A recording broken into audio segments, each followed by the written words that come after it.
Afternoon and welcome to Real Chicks Rock Presents Real Discussions. I'm your host for today, Michelle Dawes-Burt. And as always, I'm super excited to be here. Thank you so much for joining us this afternoon.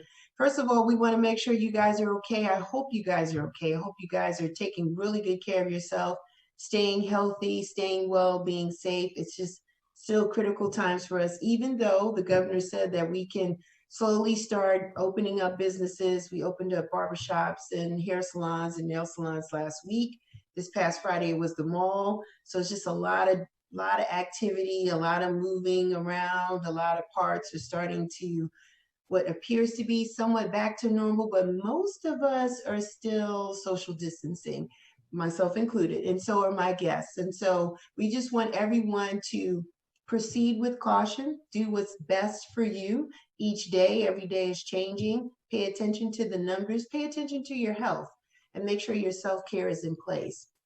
But thank you guys. I just wanted to throw that out there, get that out there, because that's our current events. Also want to thank all of our first responders and all of those people that take care of us, that have been taking care of us for weeks, almost months now, with this, from our grocery stores to our police, our firefighters, the nurses, the doctors, everyone in the healthcare profession, even pharmacists, everyone, railroad workers, transportation people, everybody that is still having to go to work. Most of us have been able to do what we do remotely, but a good portion of us cannot. And so for those of us that still have to go out there, we say thank you.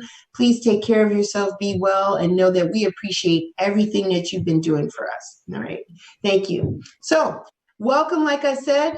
Thank you for all the new listeners that are joining our show for the first time. Let me just give you a little background about what Real Chicks Rock is all about. It's all about creatively collaborating and connecting to raise awareness about issues that impact us as women.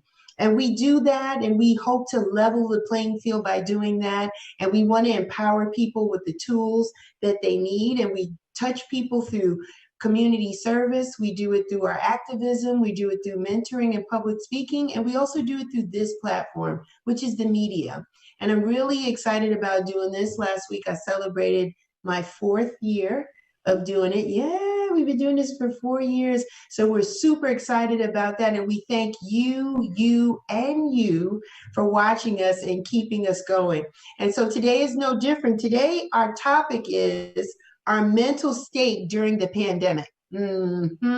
Yeah, I didn't really want to talk about it. I always acknowledge it for the past couple of shows, and I give thanks and I recognize the fact that our current state is what it is, but I wanted to really bring some professionals in. These ladies I've talked to before. I appreciate what they do. I appreciate the insight and the information that they've given me, and I'm sure that their clients appreciate them as well. And so we wanted to bring some people in to talk about our mental state, because it can't be avoided. There's so many things that are going on. Just our new normal is different.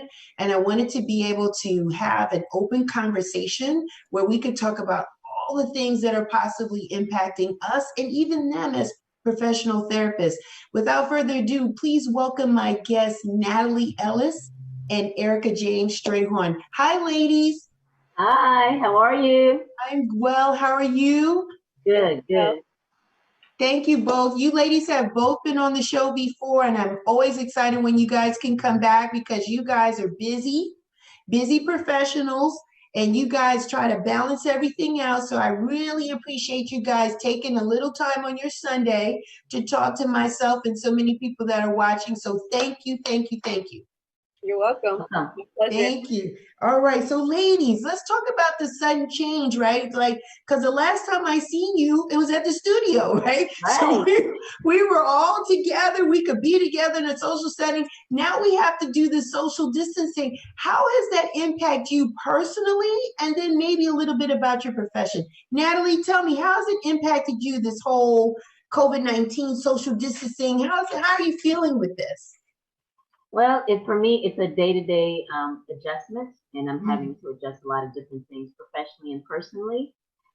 In a big way, I have a son that's a senior in high school. So again, that's impacted a lot of things for him academically, well, not more so academically, but socially, his social academics.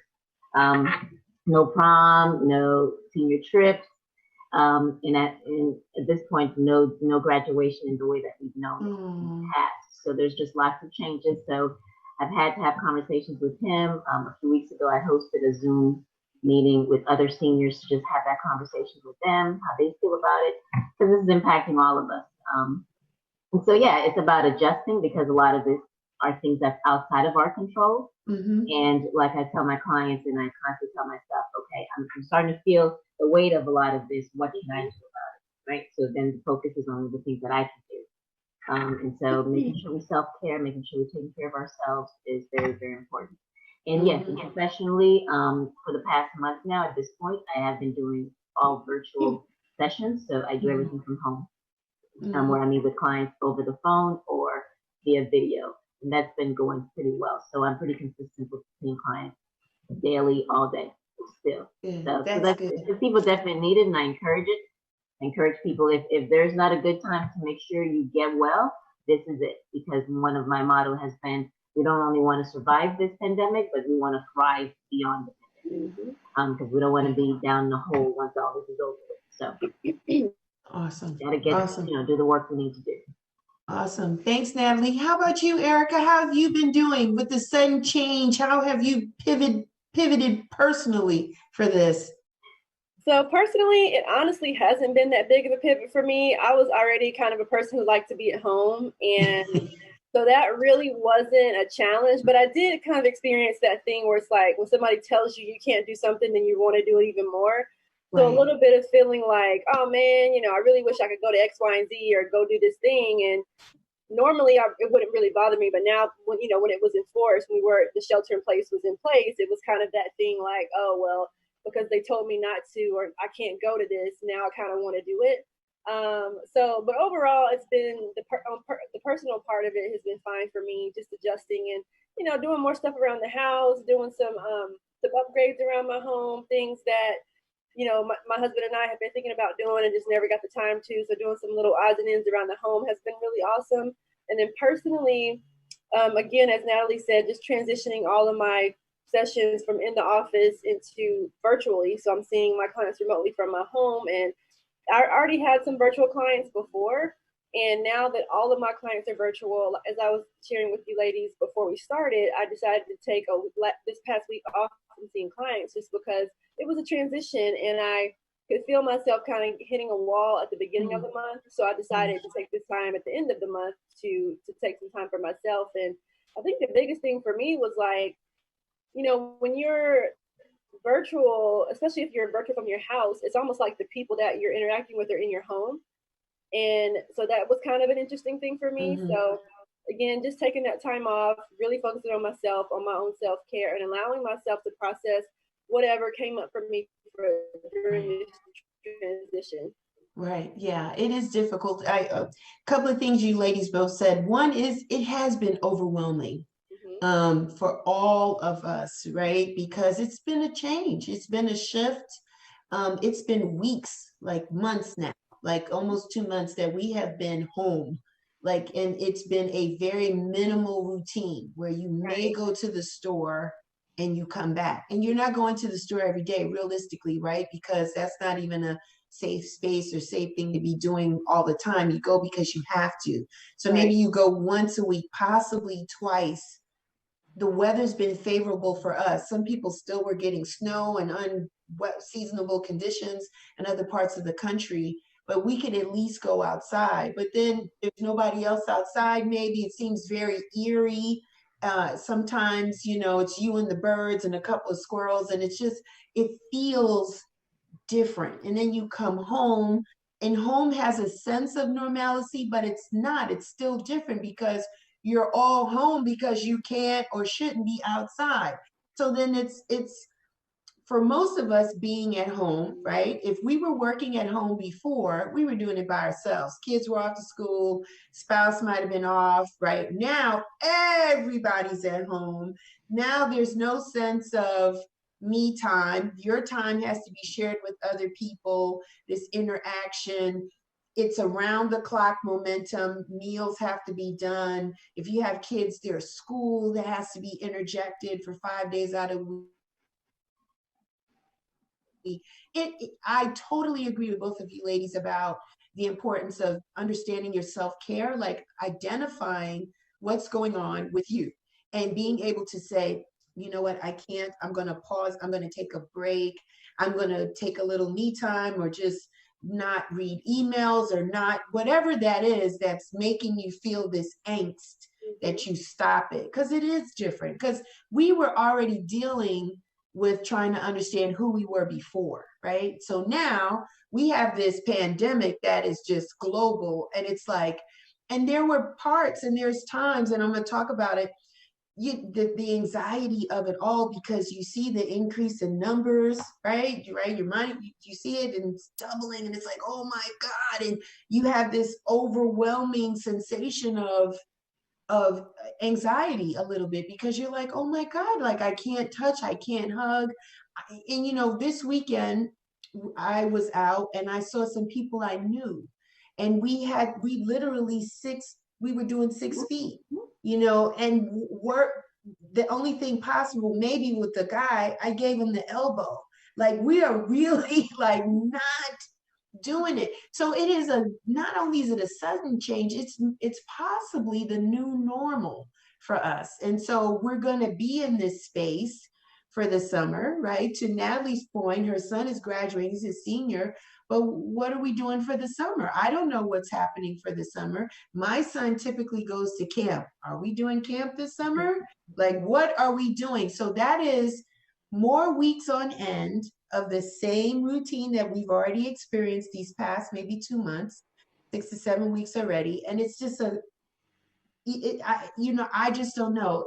And so I want to talk about this isolation and depression that people may feel. Now, Erika, you're beautiful and fortunate. You celebrated maybe your second, is it the second wedding anniversary? We've been married almost 2 years now. So it'll be the third anniversary in a couple of weeks.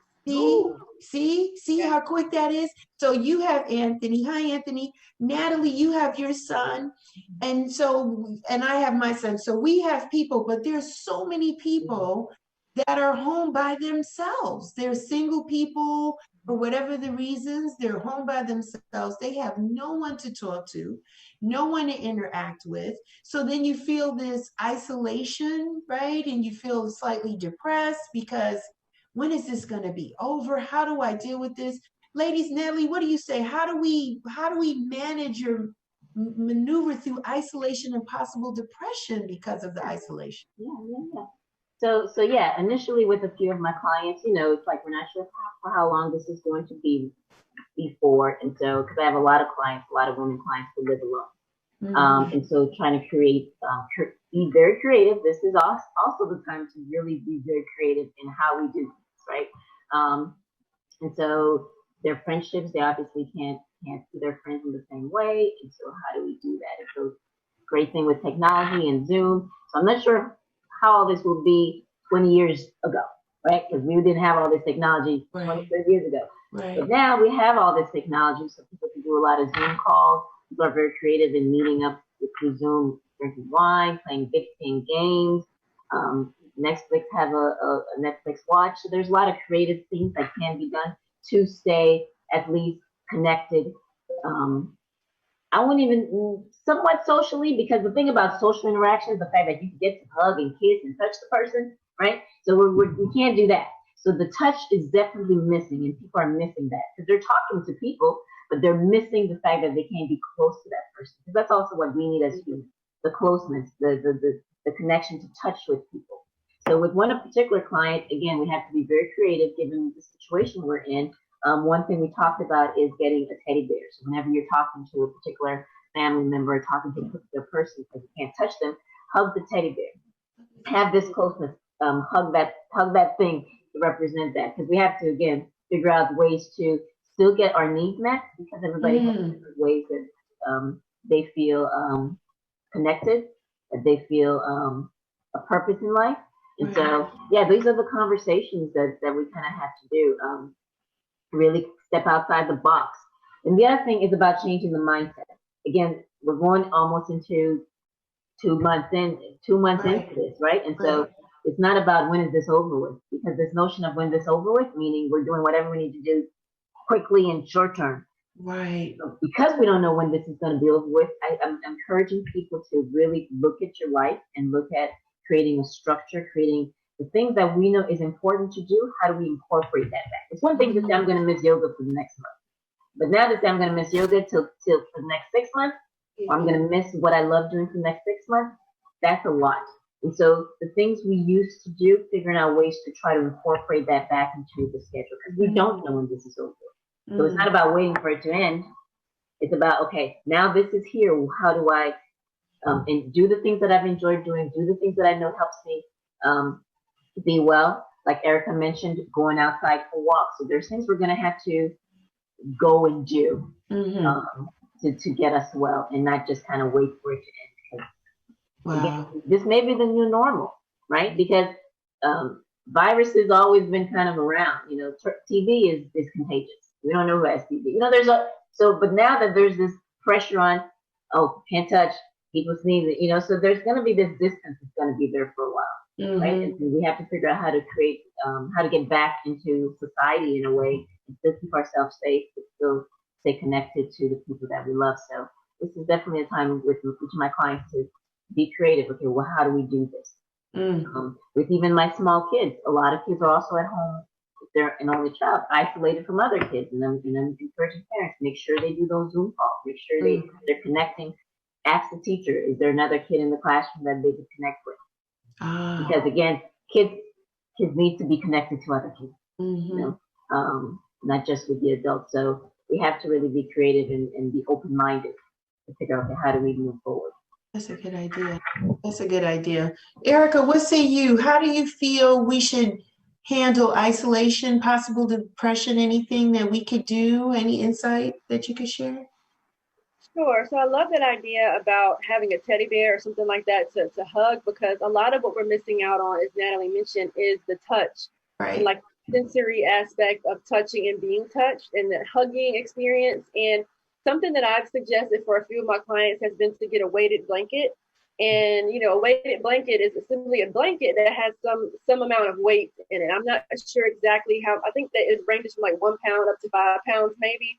And you can wrap it around yourself, or when you're in bed, you can put it on top of you, because it gives you that feeling of security, that feeling of safety, that feeling of somebody hugging you, especially if you are a person who lives alone, or let's say it's a roommate situation, or because, you know, isolation, of course, happens when you live alone, but there's also isolation when you live with other people. You know, if you are married, or if you do have kids, or if you have a family and you're connecting with those people, it doesn't mean, and so for a lot of people, because before we did spend so much time out of the house, you know, at school, at work, doing our own things, now this is an opportunity for people who live in the same household to maybe reconnect or figure out a new type of relationship, or just explore different types of connections within the household. So I think the overarching assumption is, if you live alone, like the only people who experience isolation are those who live alone, or loneliness are those who live alone. It also happens with those who live with other people too.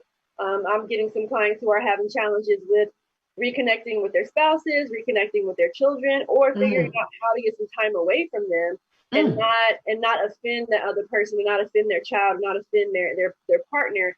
Because again, as you said, everybody's in the house now. We're working at home, we're teaching at home, we're eating at home, we're being entertained at home. So all those things we did outside of our home are now happening inside, and it can be a lot to try to balance all of that. So that can sometimes create some challenges with isolation within relationships too.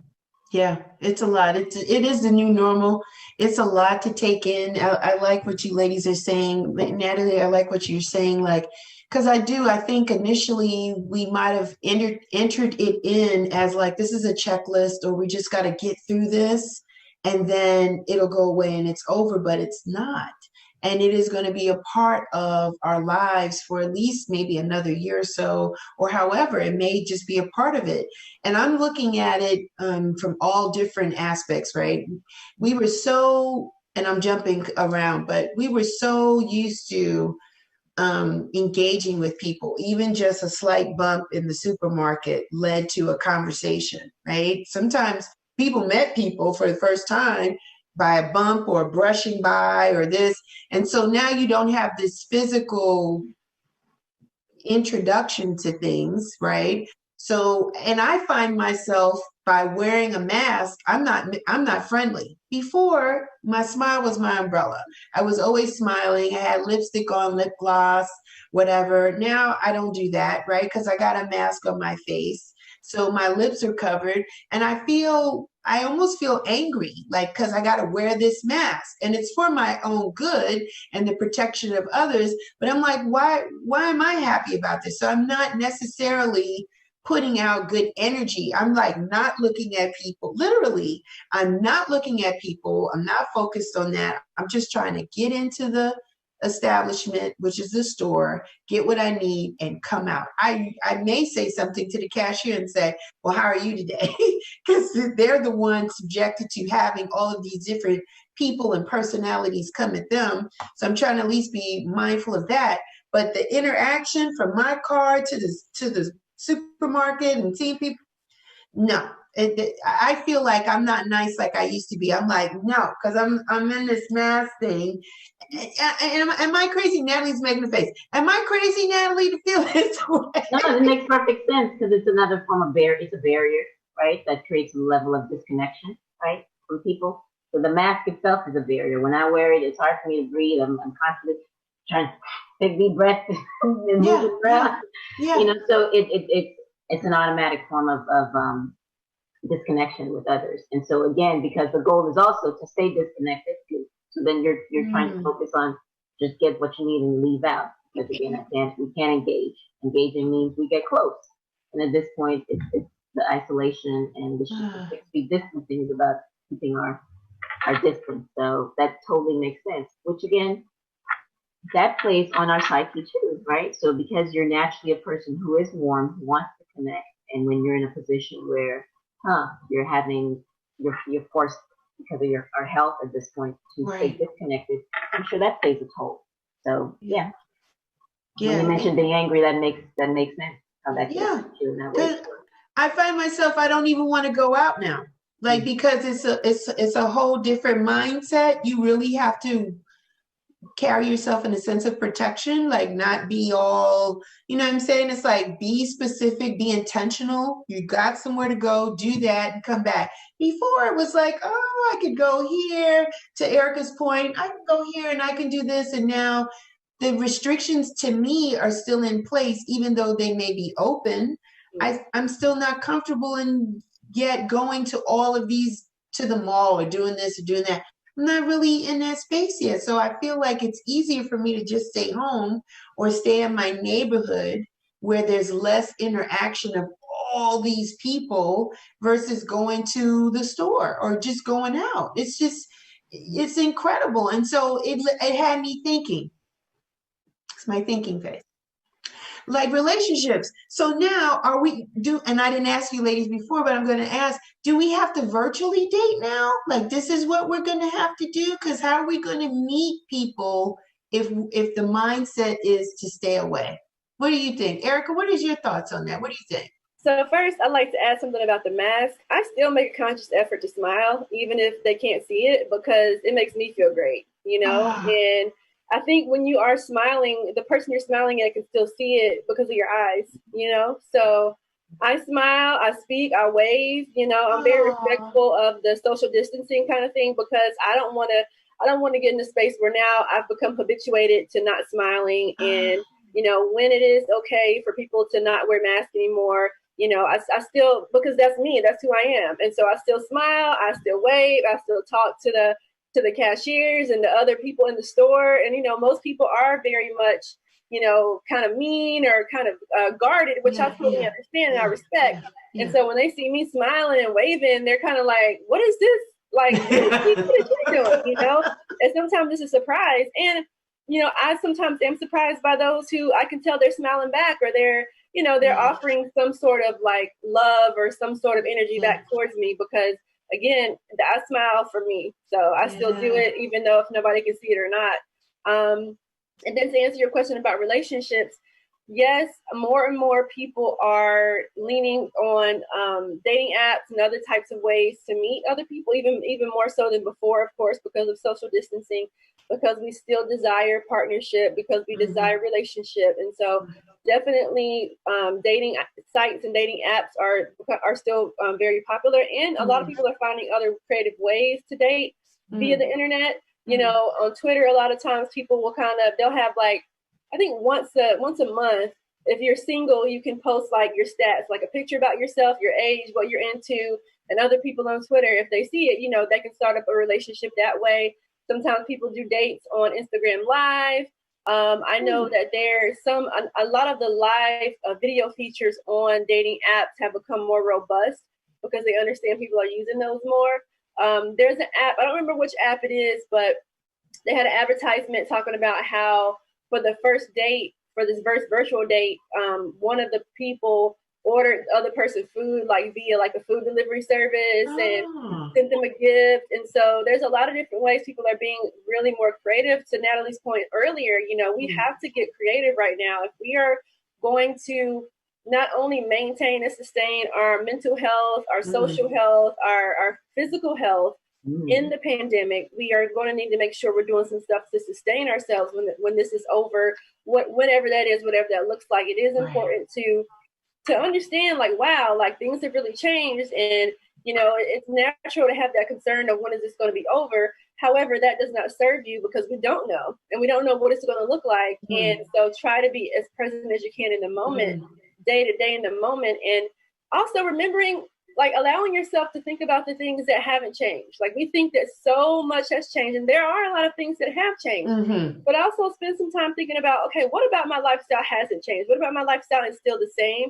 And I think that can help ease some anxiety you may have, or ease some other symptoms you may have around fear or feeling like your life is completely out of control because everything has changed. Really focusing on the things that have stayed the same throughout all of this, I think is an important thing to do as well. Awesome. Good point.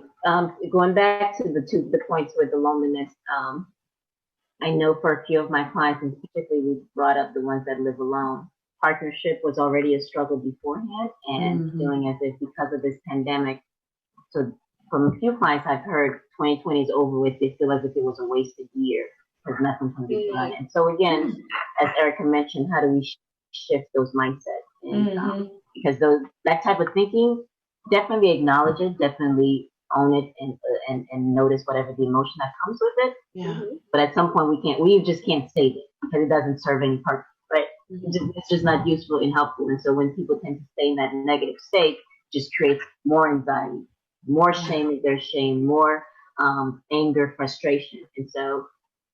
And what that does will then impact our physical health, then impacts everything else, which is not helpful. And so it's about shifting it. It's acknowledging those emotions, acknowledging those things, but shifting it to what are the things we can do, what can empower us. You know, and so being very creative in how we date and how we link up. So with a few of my clients, how do we link up with virtual groups? So all the things you wanted to do, one client wanted to do volleyball. Well, see, there's a virtual volleyball. Still the things that was of interest, but seeing what's out there that's being done virtually, because you're not the only one in this shoot. Everybody is, right? So everybody's trying to connect still. So maybe there's a volleyball team volleyball group that's trying to connect virtually. And so then that becomes the focus. Focus on your interest, and then saying, okay, what's out there virtually that still keep me connected to that interest, and then hence meet people. So yeah, a lot of this is going to be about the mindset, because if the mindset is burdened, if the mindset is focused on watching too much news, again, I tell people, again, what's helpful about knowing the amount of deaths today? Right. What is helpful about that? Right.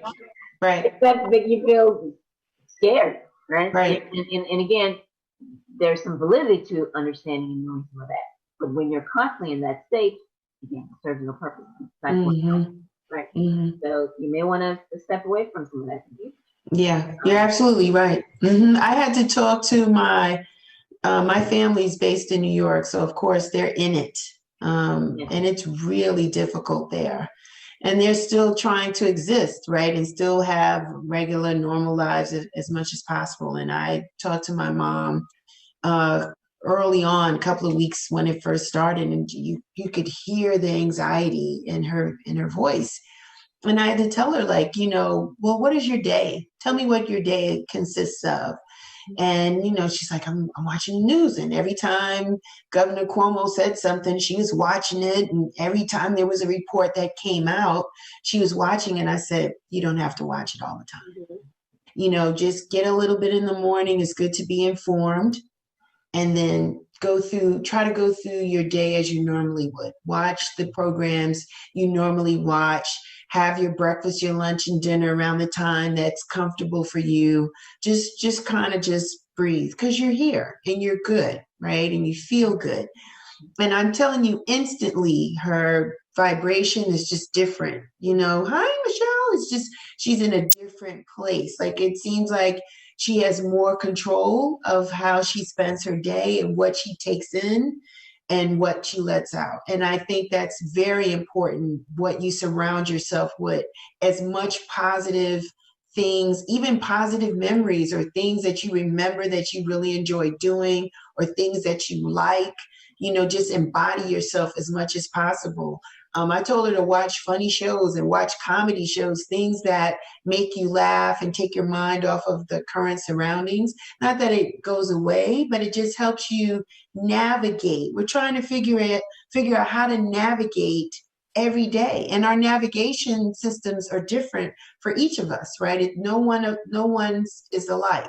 So you got to find what makes you feel that you can breathe. I think anxiety, sometimes you're not breathing enough, and maybe you just need to just breathe and relax and be thankful. That's the thing too, of what we do have. We're here. And someone said to me, there's more normal things, to Natalie's point, going on versus what's not, right? So don't look at the negative so much, but look at the positive. And it's a lot of good things that are happening in the midst of this pandemic. Absolutely, absolutely. I want to talk about, unfortunately though, loss, right? We are dealing with losses during this time. People that we love may have caught COVID-19, the coronavirus, unfortunately. And because of the current environment, we can't even properly say goodbye, right? So then we don't have what we feel closure, right? We have a grief. We're grieving differently, or we're mourning differently. Ladies, how do you feel? Any advice? Natalie, let me start with you. How do we cope with this type of loss in this new type of normal, where we can't even say our goodbyes, or even go see people, or just for us, because they've already transitioned. So it's really, the goodbyes are really more so for us. How do we deal with that, Natalie? What do you say? Yeah, because I've had a few clients who've experienced these losses, and some of them were because of the virus. But a lot of it is just life. Life still continues. Life still brings us whatever it's going to bring us, right? So we have to be able to function and deal with it. And so this particular client, it's her grandmother, who she was very close with, that passed away. But again, she couldn't go to the funeral. Her grandmother was out of state, and she couldn't properly do the healing that she needed to. Because again, funerals, we want to touch, we want to hug, we want to cry, be able to give comfort. Right. So we can't give comfort in the same way to the people that we love, and vice versa. And so, yeah, again, it's definitely about being creative. And so there's things that they've done in terms of Zoom meetings and seeing the bodies virtually. There's different things like that. And then creating a plan for the future, in terms of ways to then reconnect again, to then create the level of closure that they need, because that is possible. And so one of the things with all of this too, there's a lot of things that's outside of our control, and when we feel out of control, the anxiety seeps in, and the helplessness. There's a lot of helplessness, and that's when we're like, what do we do? But we are empowered, and as Erika mentioned, there are things that we can do to empower ourselves, and that becomes the focus. We could focus on all the things we can't do nothing about, and feel even more down and more burdened and more heavy with all of that. But then focus on the things we can do. And so with a few of my clients with losses, one of the things she's done with her grandmother is, because there's so many memories with grandma, let's create that into a book. So let's create a journal of that. Write that stuff down. You have that time now. Put that into a memoir of some sort. Put that into a photo book, right? So there are things you can do with that can allow you to grieve and properly go through the grief and loss stages and all those things. So at this point, it's going to probably be more personal for individuals because we can't do the connection as the way that we normally would, but there are things that we can do. And so it becomes individually figuring out with that particular client, what are the things you can do so that you can get your needs met and work through this. Erika, how about you? How do you think people could possibly handle the loss of their family members during this time? What advice could you share? Yeah, so first, everything that Natalie said is 100%, like I completely agree with all of that. And just to kind of reiterate, this is an amazing opportunity for all of us to get creative and figuring out ways to honor your loved ones who have passed in very, very creative ways, whether that looks like a memory book, a journal, something with their photos, maybe, you know, sharing stories that you remember from your family member, the things that we would have done in the past anyway. They just have a different meaning now because we can't get into that physical, social experience of honoring our loved one at the funeral, at the viewing, at the wake, all those kinds of things. So really allowing yourself to maybe even create some new rituals around this. And, you know, maybe before you did this thing and now as a family, let's kind of think of something new and different that we could do to honor this loved one. And I think that's a really amazing thing to do right now in general. So of course, with those who have experienced grief and loss, but this is also a really amazing time for individuals and families and couples to start figuring out some new traditions and some new rituals they can do within their own households. Something that I'm hearing a lot about are like people cooking together and even going on walks every evening after dinner, doing puzzles, kind of going back to those basic things that we used to do before technology was such a big thing. You know, doing crossword puzzles together, you know, just figuring out a lot of different, again, creative ways to connect with your family. So I think that is related to, you know, funerals and people passing away, as well as those of us who are still here. We're still, you know, doing our best to cope with this, being creative and allowing yourselves to do some really cool, fun things with your family. And again, to Natalie's point, when it is safe for us to be gathered again, then that's a time that we can get together and honor that family member in that more traditional way. But until then, how can we still pay homage and honor to this person and get really creative about it? You know, maybe it's you have still some mementos of that person in your home, creating some sort of box or some sort of beautiful vessel that you collect all those memories in. Like there's so many different ways that we can honor people who have passed away. And again, I think it's really about thinking outside of the box and getting really creative with things.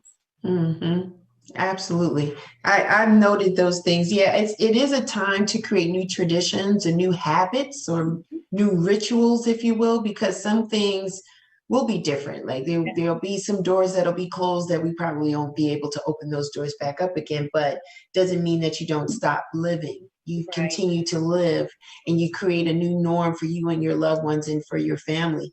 I want to talk about another type of loss. Like people are losing jobs, unfortunately. 26 million people have filed for unemployment already. So the numbers are staggering. So people are not working. It's an impact on our mental, just everything else that's going on with us. Do you find, ladies, now that you're having to meet your clients virtual, has that changed for you? Have people tapered off because of economic situations, or are you feeling like more people need to talk to a therapist because there's just so much going on and a job loss was the last thing, by God, I needed to deal with on top of everything else? What say you, Erika? How has it been for you? So fortunately for me, I haven't lost any clients to that particular reason. Okay. I think the biggest challenge, so to speak, may have been with scheduling. And because now that clients are dealing with different schedules with their work, or because they're working from home and they're trying to really figure out, how do I work from home in the environment when everybody is home here and with me now, like you mentioned before. So for me, it's been more of a scheduling kind of thing going on, and then not as much as clients needing to cancel or postpone because of job loss, which I'm absolutely grateful for. And I've also been getting an increase in clients, which is another reason why I decided to take this past week off, because I could kind of see it coming. And what that means to me is that people are really, really starting to understand the importance of their mental health, you know, understanding how this pandemic is really impacting their mental health, things that were not really challenging for them before. They're having a challenge with some day-to-day activities. They're having a challenge communicating. Maybe they don't even know what they feel. They just feel something that's unsettled or just different, and they don't really know how to put the words to it. Or because of the social isolation and the social distancing, maybe they're not connecting to as many people and having like quality, meaningful conversations, and they want another outlet for that as well. And so that's kind of been my experience. Again, I have had some clients who their coworkers were furloughed, and they're kind of worried about how that may impact them. But at this point, again, I haven't had any clients who needed to postpone or go on a brief break from therapy because of their job status. And again, what that shows me is that people are really starting to prioritize their mental health. Yeah, very important. Natalie, what say you? Same for you, Nat? Yeah, for sure. So I just, one particular client did say she's going to put sessions on hold because of that, because she did get, she was working in the service industry. But then we're still connected through checking in on her to make sure she's okay. So, because that is something, again, and one thing I tell clients, don't ever let them, because that's a part of the mission, right? So I know this is a business, so I'm very well aware of that. Right. But again, the mission of making sure people are taking care of themselves. So I always tell clients, don't let money be a reason you can't go to therapy, right? So we'll figure it out. And so since then, that was her initial thing. But since then, we've been able to reconnect and to figure out what she needs and make sure she stays at her best. But yeah, the things that Erika mentioned in terms of people are really recognizing that this is a priority for different reasons. I've heard that, with this pandemic, this was an opportunity for people to reset. And in a lot of ways it is, right? Because we've had whatever lives we've had, it doesn't mean it was the best life for us, right? So now it's in a position to, everything is kind of on a little pause in whatever way. And it is scary, because any change is scary. If this was the job you're going back to, is this the job that you wanted? The life that you had, is this what you wanted? So with a lot of my clients, we are having some of those conversations. When things go back to normal, is this the kind of normal you want? What does that mean? And so what do you want to be different this time? With some of my friends, one particular client with some of her friends, she recognized that a lot of these people weren't really friends. Because a lot of people were tapering off and not necessarily checking in the way that she was. And she was able to reassess things as, these weren't people that I really wanted to be around. She was doing her own self-esteem stuff. And so this gave her an opportunity to see, these weren't really the people I wanted to be with. And now figuring out, okay, as we move forward, how do I change some of my friend group? And so, yeah, there's a lot of opportunities. It is scary, for sure. And definitely validating people's fears and validating people's worries. Being out of a job is definitely scary. And one thing that Erika mentioned, not just going back to doing games and doing family time, doing things that reconnect us as people on a basic level, because technology kind of took some of that away, but work takes that away. People's jobs are demanding. People got a lot going on, with work. I'm like, oh my God. School for kids is demanding. Everything is just so demanding, right? And if I can't do this, I'm gonna just kill. I'm just off. And people are stressed. People are anxious. People have a need. These expectations that put on us, right? Living in this society, there's a lot of expectations that becomes really hard to keep up with. And here, everything was put on hold. You ain't gotta do nothing. Like I saw a post that says, you know what? I don't want to do nothing but sit here. And I'm good with that. And so sometimes we just need it, just that opportunity to do nothing and reassess life and reassess what we want. But to take a break from work. And again, in those who's trying to figure out what to do next, this is definitely a lot of people are looking into self-businesses. So a lot of great things come out of this. A lot of colleges are offering free programs, free classes. So I've had a few, because somebody says, whenever I hear a great thing, like, send me that site so I can send it to somebody else. So I had a client who started doing a self-development class for free. And so she's trying to figure out how to develop a business. So again, this puts us in a position to really reassess our lives overall, and decide what we want to do next, and how we want to do next. But people are definitely calling. So they do definitely understand the need. Mental health doesn't have to be this whole thing over here. the person who's schizophrenic, the person who's this. No, the mental health is all of us all the time. We're constantly dealing with how we're dealing and coping with things in terms of how we feel, how we behave, in our body, how all that impacts our body, because physical health and mental health goes hand in hand. So yeah, I think people are slowly are getting it.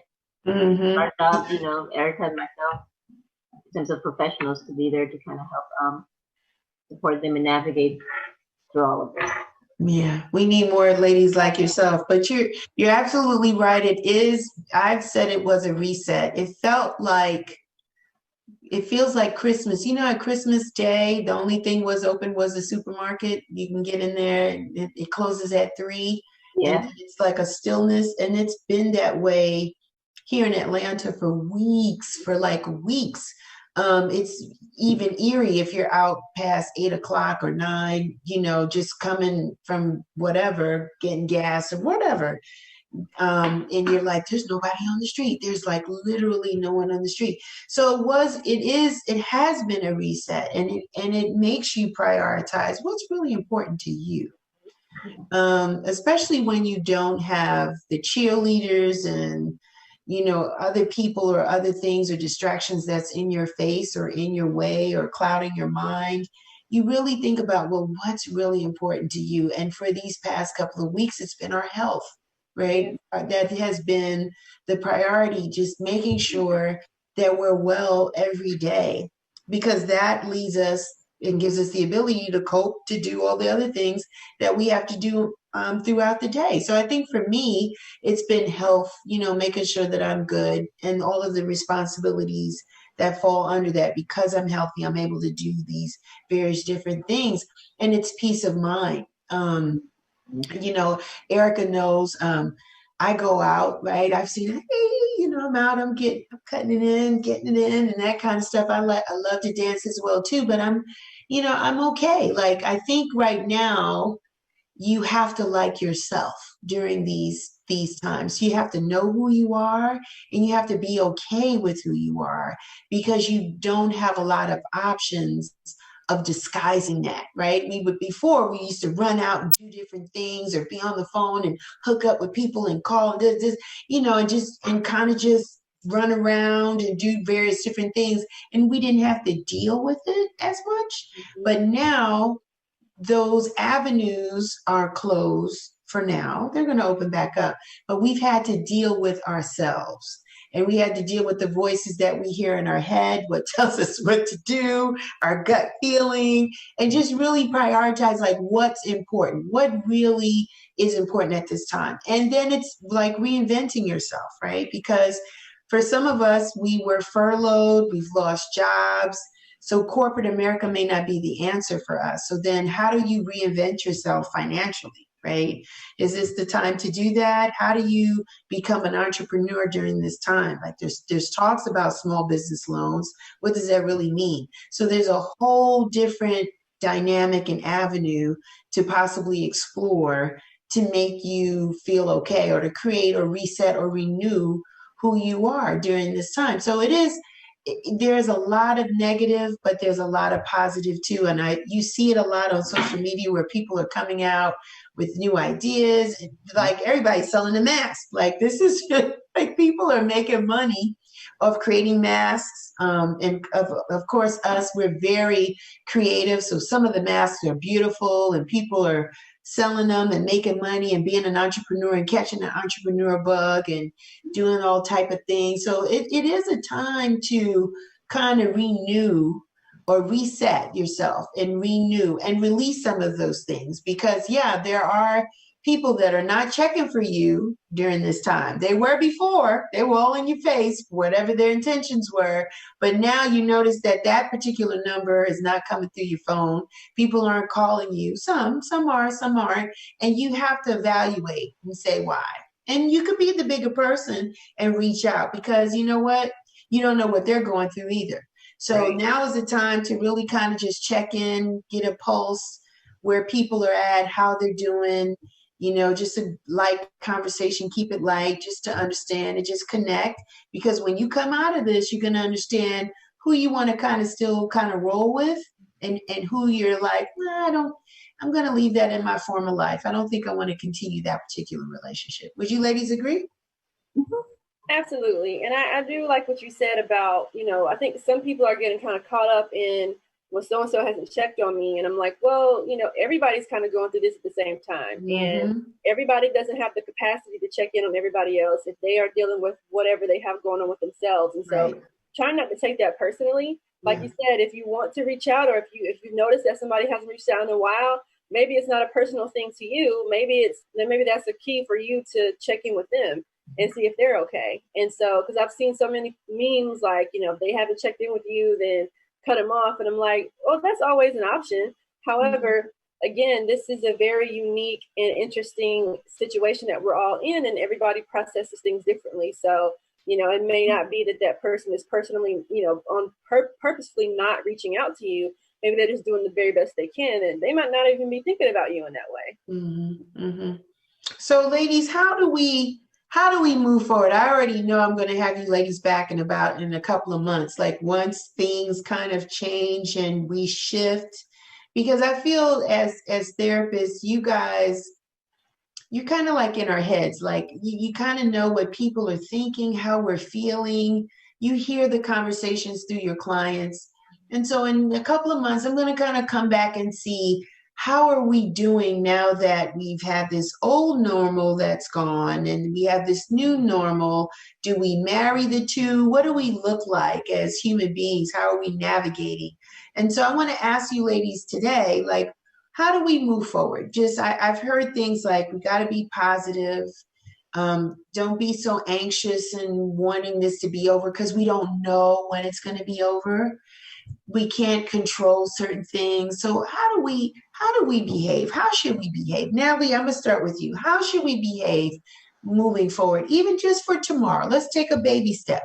What do we need to do just to function and be okay for tomorrow? You're right. It's definitely baby steps, because I'm having to, for me, definitely adjust. Just as I've gotten comfortable with something, it's like, oh, well, yeah, we're still here. And having to readjust again. I'm finding myself, I'm good, and then it goes down, and then having to lift myself up, because as I tell clients, I can control that. I can do something about where I am, my state of mind. Those are the things I can do something. But if I'm waiting for someone else to do it, may happen, may not happen. And so, again, the mindset of knowing that we can be empowered and we are empowered to do things. And so, yeah, and I love dancing too. And so the DJs are doing all types of stuff. So I make sure on my schedule I have to work. Okay, what DJ is doing something tonight, so I can dance it all off. Right. So being mindful of my schedule, making sure that I'm incorporating my self-care into my schedule, and being really intentional with that, because it's so easy now, like it was then, to forget about ourselves. Just kind of keep going. Oh my God, it's been a week and I haven't exercised, done this, and I haven't done the things I'm supposed to do. And so to take care of ourselves is about being intentional. And so making sure it's part of our daily routine and daily schedule of the things that we want to do to make sure we're well socially, we're well physically, mentally, and that takes mindful effort. And so what I tell people is just kind of create your day. What do you want your Mondays to look like? Your Tuesdays, your Wednesdays, your Thursdays. And because the schedule is kind of like a roadmap for me, although we could get lost and go somewhere else, but it's like, okay, I'm lost. Oh yeah, this is what I'm supposed to do. Here's the map right here. This is where I need to be. And so it kind of helps bring me back to, okay, this is what I need to work on. But then when you have it on paper, and I encourage people to write things down. I tell people, don't keep things up here, and write things down, whether it's journaling, whether it's your ideas, whether it's your schedule. Because again, when it's up here, it gets big, it can get confusing. When it's on paper, then you can make more sense of it. Yeah, so that's what I encourage people to do. Just kind of, at this point right now, create your routine of how would you want your life to be from day to day, with your work schedule, with things with the kids. Because the other thing too, like I tell my parents, we're going to be teachers. You're going to be teachers, you're going to be camp counselors, you're going to be all that. The kids aren't going anywhere, right? And that could itself bring a little bit of, oh my God, we ain't going nowhere. We are stuck with one another. So what do we do? Yeah, so with one particular client yesterday, as you create your work schedule, because you're also the child's teacher, You got to incorporate the things you're going to do with the kids also within your schedule. You're going to incorporate your playtime with the kids also in your schedule. You got to, all that stuff has to be done. And it's a lot, right? And I understand. And so everything can't be done every day, right? So you can't exercise maybe every day, but then 3 times a week. You can't play with them every day, but okay, there's a playtime somewhere in there in that week, right? Things we know we need to do somewhere within that week, we want to incorporate it, you know, because all of it has to get done. And at this point, we're everything for everybody in a way.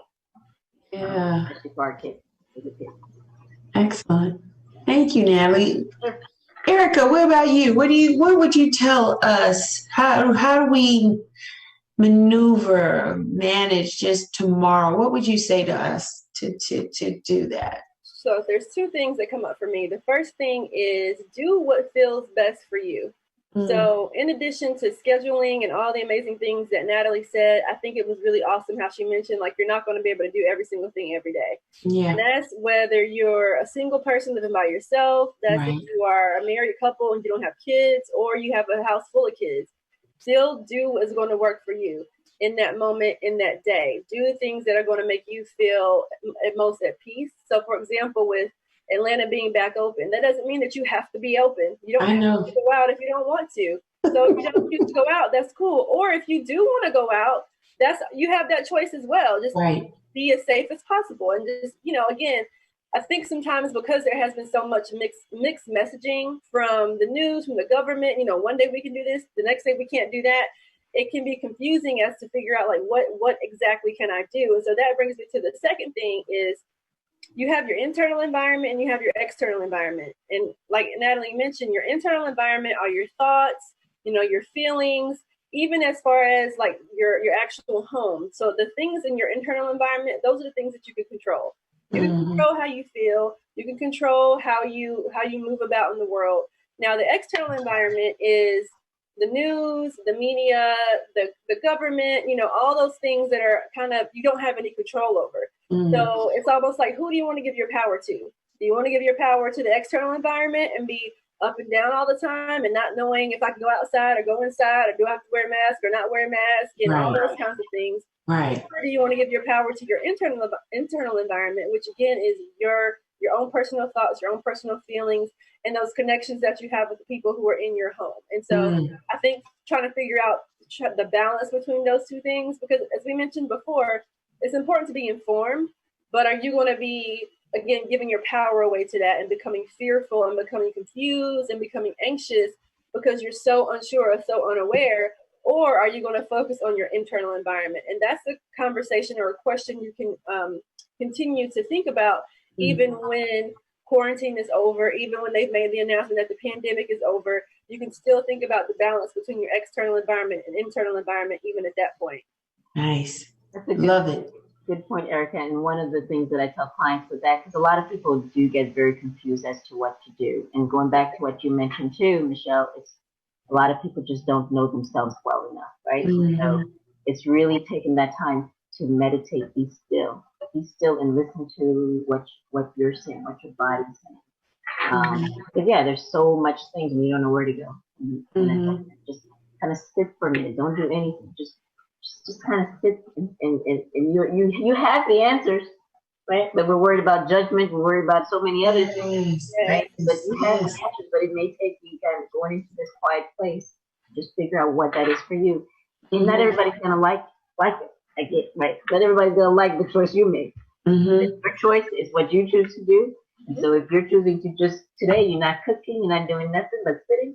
Yeah, you learn during this time not to be so critical on yourself. At least I have. I've learned not to be so hard on myself.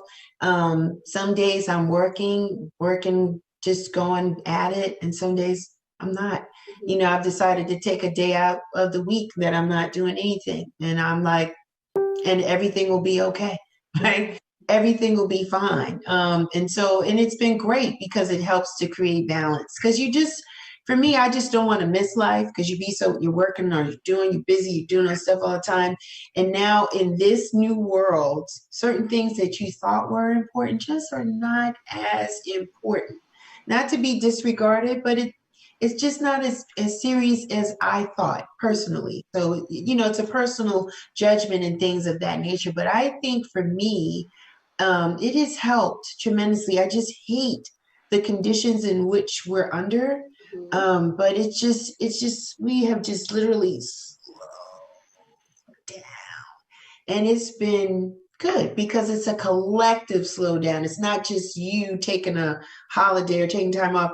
It's everything. It's the environment. And so I appreciate what Erika says, that, hey, even when the quarantine's over, doesn't mean you have to necessarily run out and participate. And now you gauge it, whatever makes you comfortable, you do. And you've put in all this work, all this time, all these weeks being quarantined. You don't want to throw that away, right? Do you? So you want to kind of gradually figure out, well, what's your new normal now once the quarantine is lifted?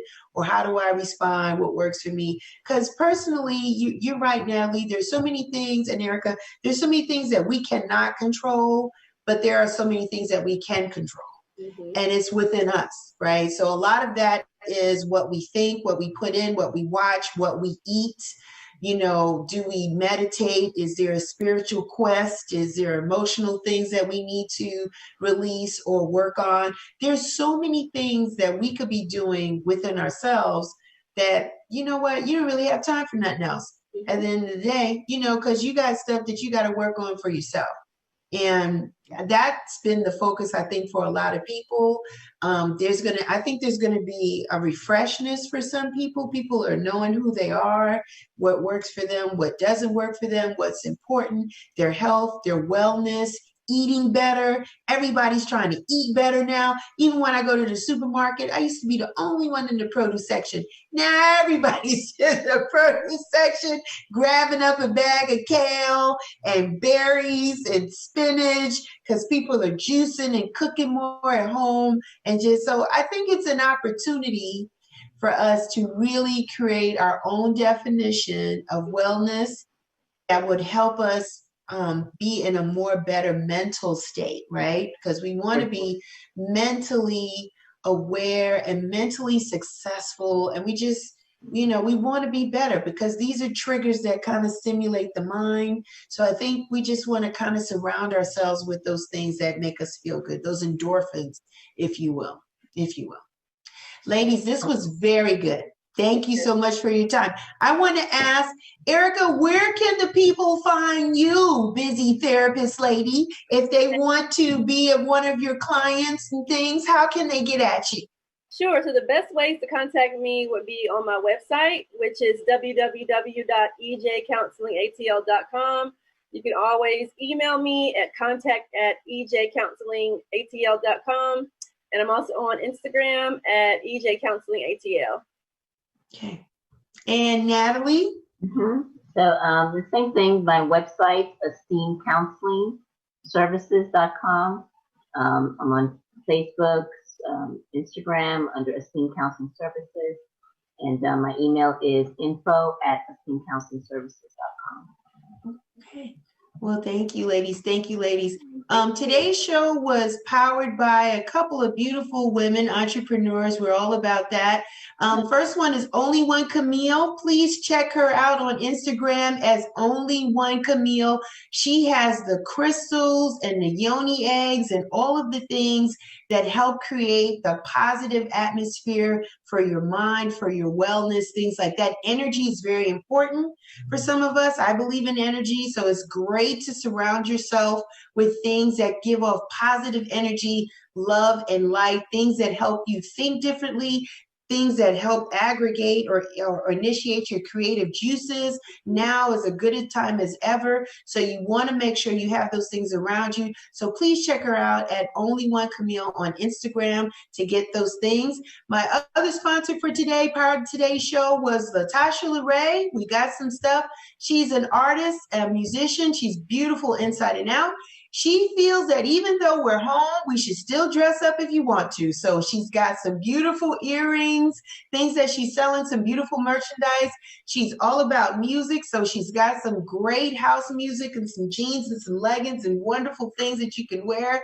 Because guess what? When we come out of this, you still need to be cute when you come out of this quarantine. So I want to thank both of my ladies. Tasha Larae, you can find her at Miss Tasha Larae on Instagram to get those findings. So please, thank you so much. Support small businesses, support the entrepreneurs. Natalie supported me. Thank you, Real Chicks Rock. We are still selling them t-shirts.